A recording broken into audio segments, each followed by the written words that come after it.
Hello viewers, নমস্কার। কেমন আছেন সবাই? আজকে চলে আসলাম বৃক্ষ মেলাতে। তো মেলা প্রায় শেষের দিকে, অনেক দিন হয়েছে শুরু হয়েছে, কিন্তু বৃষ্টি, গরম যার কারণে আর আসা হয়ে ওঠেনি। তো আজকে ফাইনালি চলেই আসলাম। তো এসে দেখলাম যে অনেক গাছ, অনেক প্রজাতির গাছ আর কি, ফুল গাছ, ফল গাছ, প্রচুর গাছ ছিল। তো এখানে আমি একটা আপেল গাছ দেখলাম। তো এই ফার্স্ট আমি আপেল গাছ দেখলাম, এর আগে কখনো দেখি নাই। তো আপনারা কিন্তু অবশ্যই জানাবেন কে কে আপেল গাছ দেখেছেন।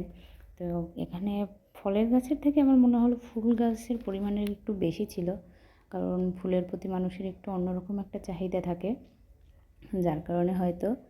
তো এখানে বৃক্ষ মেলাতে বৃক্ষ ছাড়াও কিন্তু নানা ধরনের স্টল উঠেছিল, বিভিন্ন ফাস্ট ফুডের, তারপরে ঝালমুড়ি, কসমেটিক্সের, ফুচকা, আচার, তারপর বাচ্চাদের বিভিন্ন রাইড ছিল।